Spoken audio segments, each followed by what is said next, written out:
This is your reality check.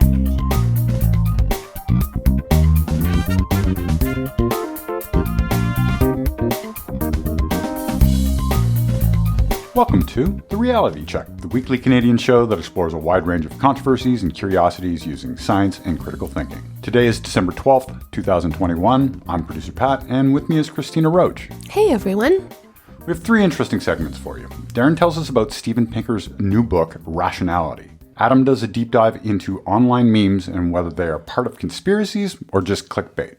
But first, Cristina, you wanted to talk about high-density crowds. I did. Now, a few weeks ago, there was a terrible tragedy during Travis Scott's Astroworld Music Festival in Houston, Texas. Now, Scott is a hugely popular hip-hop trap artist, originally from Houston. And if you're not familiar with his music, you may have heard about him being romantically linked with Kylie Jenner. And he famously debuted his own McDonald's Happy Meal called the Travis Scott Meal in late 2020, a deal which reportedly made him $20 million. Wow. Now, here's a summary from a recent Vulture article titled Everything We Know About the Astroworld Tragedy So Far to give you context. Now, about 50,000 people were attending the show. 10 people were killed and hundreds injured after concertgoers surged toward the stage around 9:30 p.m. during the rapper's headlining set. The deceased ranged in age from 14 to 27. 25 people were hospitalized. 8 were confirmed dead on November 5th. A 9th victim died on November 10th, according to her family's attorney, after previously being declared brain dead. And the 10th victim, a 9-year-old boy who'd been in a medically induced coma, died November 14th. Right. And some people appear to have been trampled, according to authorities. Yeah, terrible. Now, there's mounting criticism and lawsuits, many lawsuits, implicating Travis Scott and others involved with the festival. I'm not getting into any of that. I'm not going to speculate about any of it. I will say I've been to hundreds of shows and festivals over the years, and I've also managed on-site publicity for big festivals, thankfully without any major incidents. But unfortunately, there are several examples of people being severely injured or killed at crowded shows. Now, one infamously happened when a crowd surge at a Who concert in Cincinnati in 1979 killed 11 people. And Pat, we were talking about this earlier. We remember seeing a show back in the day called WKRP in Cincinnati. Exactly, yeah. They addressed that on the show in a very sensitive manner. And I think in that episode, it was actually the station that was putting on the show. Oh, and really? They were kind of heartbroken that they were involved in this. But I think that was more of a stampede than it was crowd surge, right? Yeah, I don't, well, it was a crowd surge, but Okay. I don't know the exact details offhand. You'll also remember this. Another occurred during Pearl Jam's performance at Roskilde Festival in Denmark in 2000. As NPR reported, fans rushed forward when the band took the stage. And because it had been raining a lot, the ground was really muddy and slippery. So people were slipping and falling, and it resulted in the death of 9 people. Now, I'll share my personal scariest experience. In 1987, I went to see Billy Idol and the Cult at a big arena show in Ottawa. Now, I was caught in the crush of general admission, and at one point, my feet were no longer touching the ground. Now, thankfully, we weren't surging forward. We were more swaying like side to side, but that was pretty much the last time I injected myself into the middle of a general admission crowd at a concert. You know, it's funny. I don't think we've ever talked about it, but I was at that show. Oh, really? Yes. Oh, look at that. Look at us. Yeah, I think I was at the back of general admission, though. So, yeah. Yeah, you're also a little bit bigger than me. That's true. So, That's true, too. Now, I linked to a great short YouTube video in our show notes from How Stuff Works, Brain Stuff, where Josh Clark breaks down how crowds can kill you. Clark's example is a live show waiting for the artist to hit the stage. When they do, it feels like the number of people around you has increased, more like snowballed. So now you're uncomfortably surrounded by people, and they start to press forward, which propels you forward, and in turn you push the person in front of you forward like a wave. And it can feel pretty scary, and that's because it is. This has become what is called a high-density crowd, and crowd density can be calculated by the number of people per square meter. Now, things start to get uncomfortable at 5 people per square meter, but at 6 or more people per square meter, that's when things get dangerous, because when you get to that threshold, People lose their ability to move on their own accord, and as things get more and more crammed, the crowd starts to act similar to a fluid. Now, when this happens, there's a couple of ways that people can sadly die, and one is called crowd crush. At 6 or more people per square meter, you start to lose the ability to move around. You can't move your arms, and then the pressure you experience from being crammed from all sides can keep your lungs from inflating and deflating, causing difficulty breathing. And it's such a horrific thought, but people can actually silently suffocate in a crowd by being squeezed by people pressed against them. Now, another way one can die in a crowd is called progressive crowd collapse. So if you're in a high-density crowd and someone falls down, the person who is pressed against that person naturally falls into the hole in the crowd that they left. And that causes a domino effect of people falling on top of each other. And if you're on the bottom, well, you can be crushed to death. Even once people start realizing what's going on, the crowd behind them is still pushing forward. So, I mean, it's not like you can immediately go, okay, everyone step back. Okay, it's complicated. You may ask, why don't people just get out of a crowd when it's feeling that dangerous? Well, as Clark says, short answer, you probably can't. He also addresses a misconception about the perception that people die in crowds for the most part because they are being trampled to death. And as he says, quote, this is really off point. In fact, if you have enough room to rush out over your fellow humans to get from point A to point B, there's probably enough room for those fellow humans to get out of the way. That's not the problem with crowd crushes. So he's basically saying it's not as dense. Right. I mean, still can be dangerous because if someone falls and, but anyways, as he says, it's off point. Now, some advice if you find yourself in an uncomfortable crowd. Clark says the best thing you can do is get yourself out of there, which, as we know, if we've experienced it, is easier said than done. But if you do find yourself in that situation and you feel everyone surging forward, follow the crowd movement as much as you can and move to the side as much as possible while you're doing that. In 2018, Irish pop star Niall Horan, who used to be part of the mega famous band One Direction, stopped during his set because he could see the crowd swaying and knew that meant trouble. Okay, so after this Astroworld tragedy, you saw a lot of videos pop up from different artists on stage, right. Dealing with situations that seemed really dangerous. The Linkin Park one seemed to be making a lot of rounds. Yes, yeah. Now, I linked to an article with a video of the moment that I'm talking about.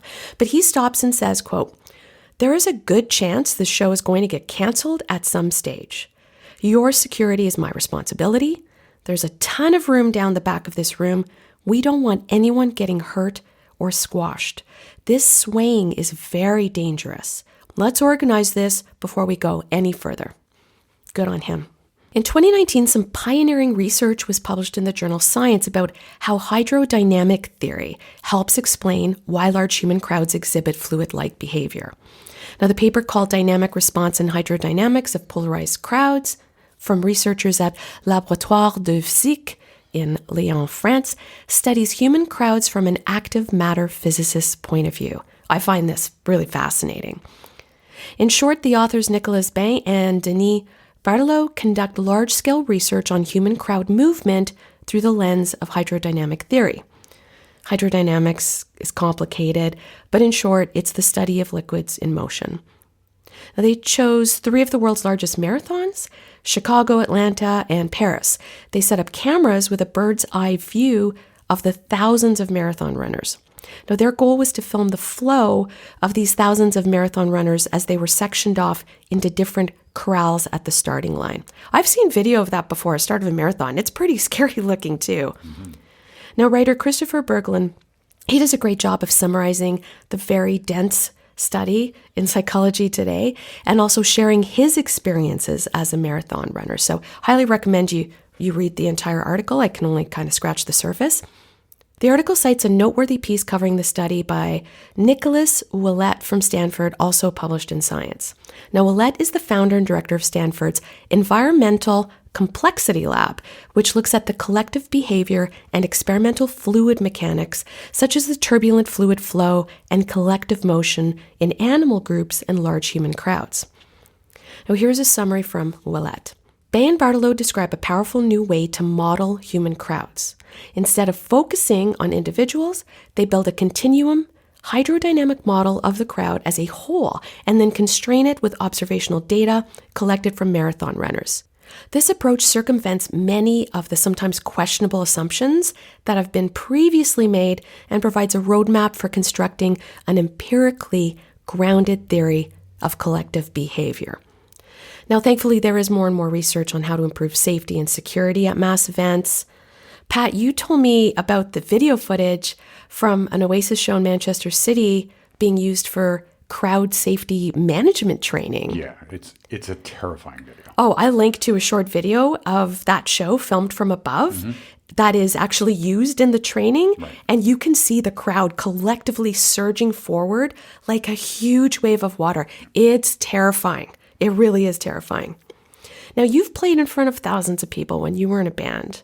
Have you ever witnessed anything that was especially concerning or that scary in the crowd? I mean, nothing like that. The only show that pops to mind, well, two things pop to mind. The first is, in my own experience, trying to get off Parliament Hill on Canada Day. Oh my gosh, yeah. Right, in Ottawa, our capital city. But we played a waterfront show in Belleville one time, and we were the second last band to go on before Moist at the height of their sort of powers. It was like 10,000, 12,000 people. Yeah, there was more than 10,000 people there, and you could see people struggling in the crowd, and there was very little we could do about it other than alert security. But it's frightening to watch from that angle. Yeah, I can't imagine what it's like watching from on a stage. As Pat knows, a band I work closely with was doing a free show in Vancouver a few years back as part of Olympics festivities. And there was probably like 8,000 people in the crowd at that time. About 20 or 30 seconds into their set, people started rushing forward and the metal barrier between the crowd and the stage collapsed. Now, I wasn't there, but it was obviously a very scary situation, seeing people being hurled to the ground and piled on. The band immediately stopped playing. A couple of them actually jumped off the stage into the pit to help people, and another started instructing the crowd to calmly back up. And thankfully, there were only a handful of minor injuries. And even Vancouver's city manager at that time publicly praised them to the press, saying, quote, "The city feels extremely confident and basically very appreciative of the band who were superb in terms of keeping the crowd aware, moving them back, and then quietly asking them to exit the site." That's your boys. They're good boys. Now, if there is any minuscule silver lining from what happened at Astroworld, it's that anyone involved in putting on shows of this magnitude is going to make damn sure to do whatever necessary so that it never happens again. Thanks a lot for that, Cristina. And with that, we'll turn things over to Adam and Darren. I hope everyone out there is staying safe and healthy, and we will talk to you soon. Stay classy, not smart-assy.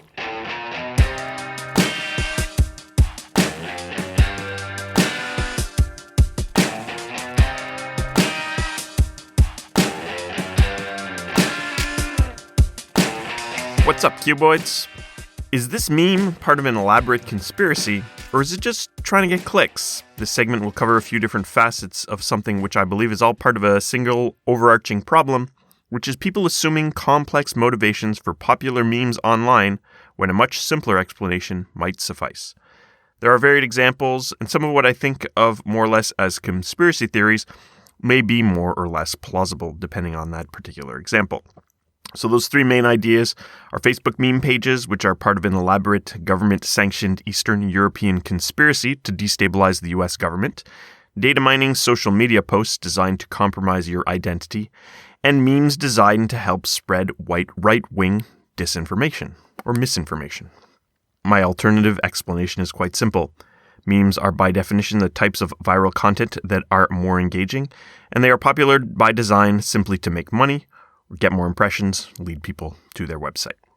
One of the first times I had this idea was when I read a widely circulated piece on the I Love America Facebook page, which was written by Popular Information in September of 2019.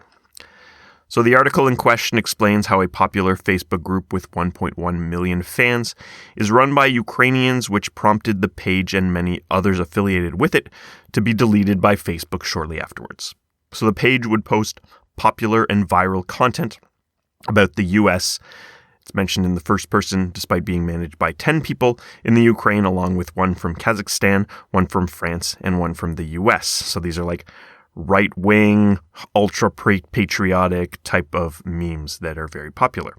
So as the article explains, many of the memes had previously been used by the Internet Research Agency, the Russian entity which set up Facebook pages to benefit Trump in the 2016 election.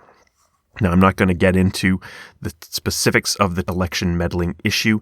It seems that there was an intentional attempt to interfere with that election, but it's nearly impossible to tell exactly how successful and how widespread that might have been and how strong that influence actually was, or whether it was conclusive in changing the results of that election. Divisive, viral content is popular on its own. Whether or not there's a government-coordinated attempt to distribute it, I think the right and the left were doing a good job of fighting with each other before that happened.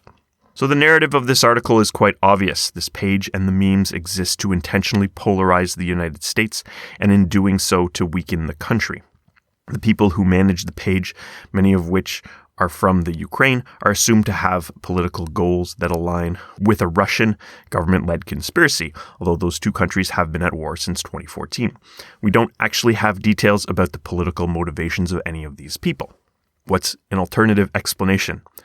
A dozen or so people, most of whom are not American, took advantage of easily manipulated users through effective memes for the simple purpose of making a really popular Facebook page to make money. I'm not saying this is absolutely the reason, but shouldn't we at least consider it? It seems almost no one is. Many of the memes were used by the Internet Research Agency. Okay, well, weren't these memes widely circulated amongst other social media pages and users simply because of their viral mimetic properties, that being that people find them compelling and interact with them? This does not itself demonstrate some state-sponsored conspiracy. I often see the same geeky memes go by various groups, various social media platforms and chats over short or even longer periods of time. So what's the point in having a Facebook page with 1.1 million fans and a network of similar pages run by the same administrators? Maybe money. Here are a few ways to make money through Facebook pages. You can promote products either through simple links to a shop or through Facebook Shops, which lets people sell directly through the Facebook page. I don't know if I Love America did this or not because the page is gone, but it seems feasible that they could, sell MAGA hats, ugly shirts with crying eagles on them, shirts with memes, or liberal tears mugs, or whatever it was that someone could try to sell to try to own the libs, as they like to say.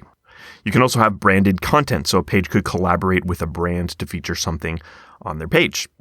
Again, I don't know if they did this, but it's possible. You can put advertisement in a stream, in a video. So pages with videos can have ads in those. They can be monetized just like a YouTube video could. Now, there's another couple of options which I think are less likely for this particular meme page. They'd be fan subscriptions, monetizing live streams, and donations using something called stars. So much to say a Facebook page can serve many purposes. An existing brand, as I'll get to a bit later, could use it just to draw attention. So radio stations or conventions, they're incentivized to get viral content simply to promote their core product and promote their own brand. A meme page is incentivized to grow and then be able to monetize the page itself, as the memes are not in themselves valuable, except maybe in destabilizing a foreign government. I'm not completely discounting that, but I'm just saying it's not the only possibility. So it's not that the widely accepted narrative about these pages is false. I do not have evidence to prove or disprove that. I don't think it's been well established. The page isn't online, so I couldn't verify, that they're making any sort of money. If it was, that'd be something that could easily be checked. If they were not attempting to monetize on their meme page, that would probably be suspicious. But if I had a nefarious plot to use a meme page to influence the politics of a foreign country, I would probably pretend to monetize that page just to kind of use that as a cover. So here's another example, and this one's pretty popular these days. So you see a post on whatever social media site, and it says something like, "What's the first concert you ever went to? What was the make and model of the first car you had? I bet you don't remember the name of the street you grew up on, Or, X number of people won't remember the name of the street they grew up on. 100% of people remember the street they grew up on. So then you have hundreds and thousands of people answering these posts. And then the worry is these people are all going to get their identities stolen. So the idea is very simple. The questions in these viral posts are sometimes similar to the questions asked as security questions on various services, to recover your password or something like that. Anything from an email account to banking information may have these types of challenge questions to get in. Common ones include things like your mother's maiden name, the make and model of your first car, the first concert you attended, the street you grew up on, the place you met your significant other, and on and on and on. You can often change them. You can even customize them somehow. That's probably not a bad idea if you're serious about security. Now, I feel like for decades, people answered these, and then very recently, there's been a big push to educate people about the risk of doing so. So police agencies will even warn users against sharing information on posts like this. Users regularly respond to radio stations and other pages telling them they're trying to fish for information and this is a plot for identity theft or something like that.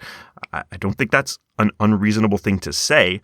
You should not answer these posts.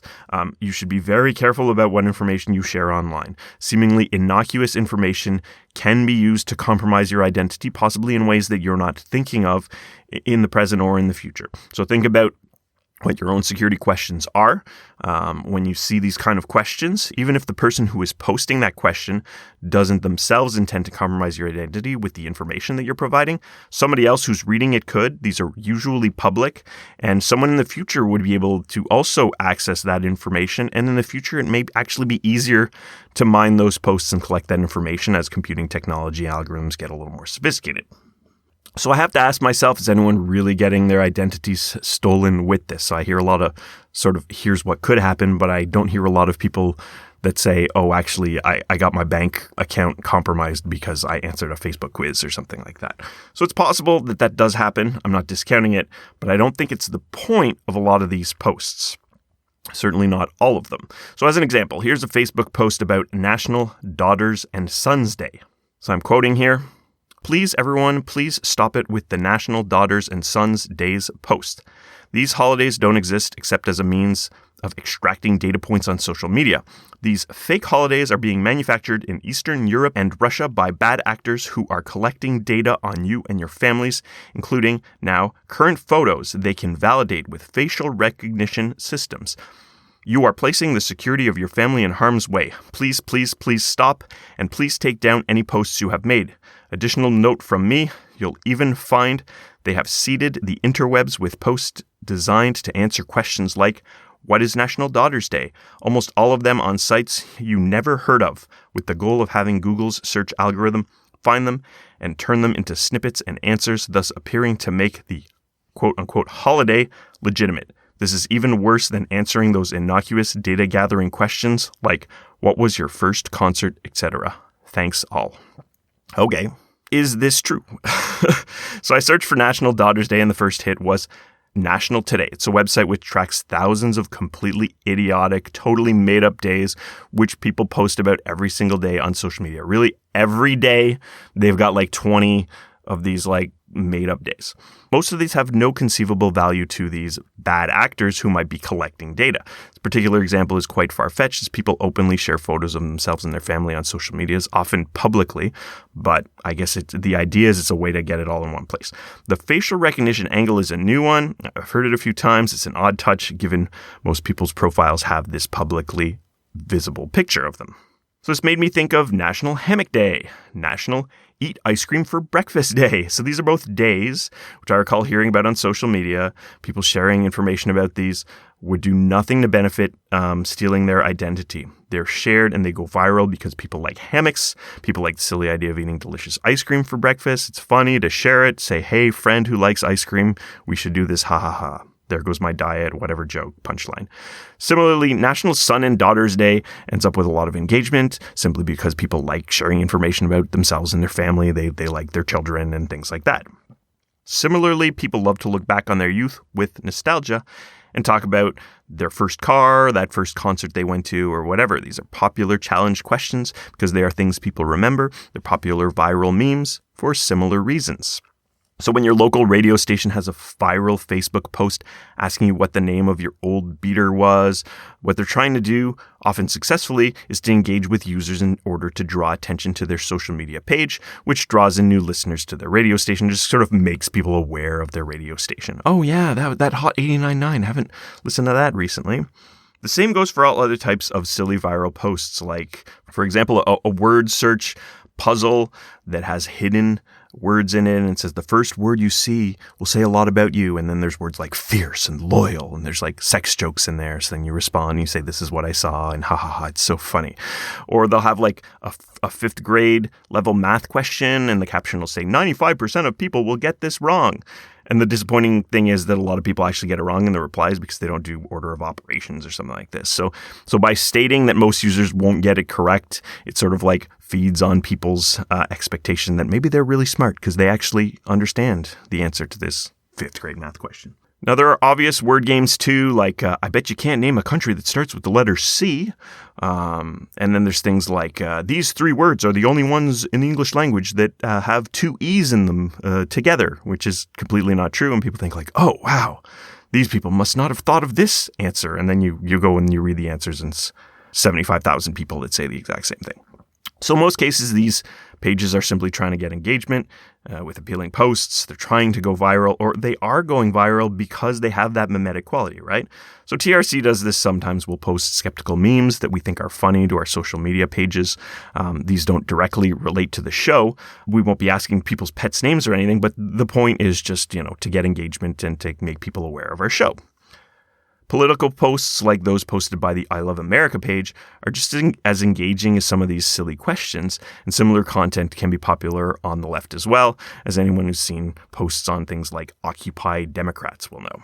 Sometimes it's not brands at all, but just people's individual accounts that are trying to go viral. They post something, that thing happens to be popular, so it goes viral, or they intentionally try to make something go viral. The simple goal is not making money, it's just getting attention, which is kind of why most people are on social media in the first place. So finally, this brings me to a New York Times article from this week, which prompted me to do the segment. So the headline is, "Those cute cats online, they help spread misinformation." So obviously I take this personally because I love cats and I like to post pictures of my cats on social media because I'm trying to draw people to the Adam Gardner brand. I don't know. So this particular article discusses a few publications who use popular memes to boost their sites, which post right-wing information or information that the article covers as right-wing. So one of them is the Epoch Times and Falun Gong, which we previously discussed on the show, and there are a few other examples, but I'll just kind of highlight this one. The Epoch Times has recently become branded as a right-wing conspiracy publication. Sadly, since I haven't been in the office in almost 2 years, I haven't been reading what I like to call the Epic Times, which used to get copies left in my work lunchroom.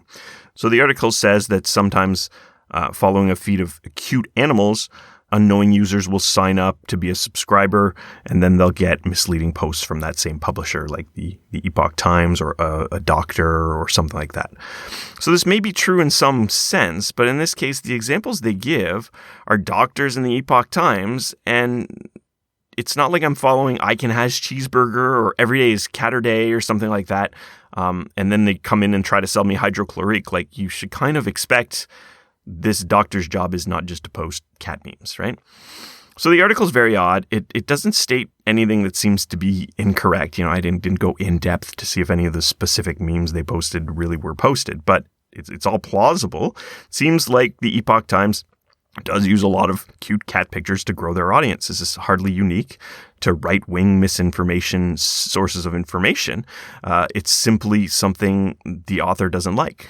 So where are the scandalous pieces of investigative journalism exposing how local radio stations often post memes that aren't related to music or the radio in an effort to prompt engagement? I often see pages from comic conventions, for example, that will ask people's opinions on, movies, comics, games, things that are popular with their geek audience. They'll get a lot of engagement, and the whole point is like people see this in their timeline and they're like, oh yeah, I really should go to Fan Expo or Ottawa Comic Con or whatever it is. So it's just a normal part of growing their audience. It's the kind of stuff that social media people recommend.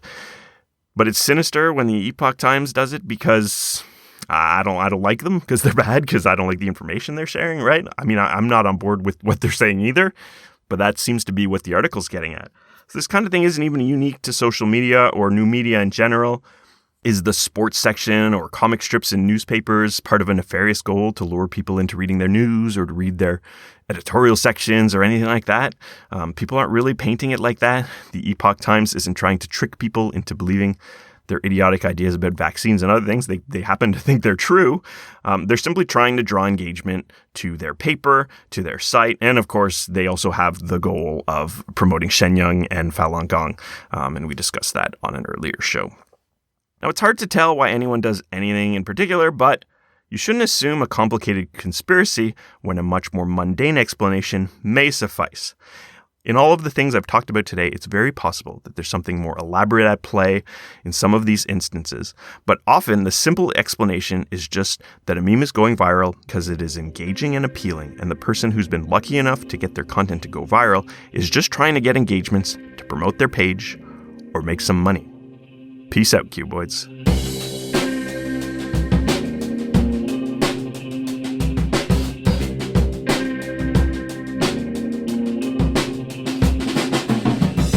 Steven Pinker's Rationality is one of the best books I've read in some time. The main reason for this is that it's so well written and the topic is so very important. As we are so often awash in misinformation and misunderstanding, getting a better understanding of how we think and how we can think better is critical. It was a delightful book to read, both when Pinker presented material familiar to me and when he provided novel nuance, context, or new information. Clear, compassionate, and cogent, the book is probably now in my top 5 books I'd recommend that people read to better understand the world. Why such a glowing review? Well, as you know, I like books, and I like to read about rationality, and I think rationality is important.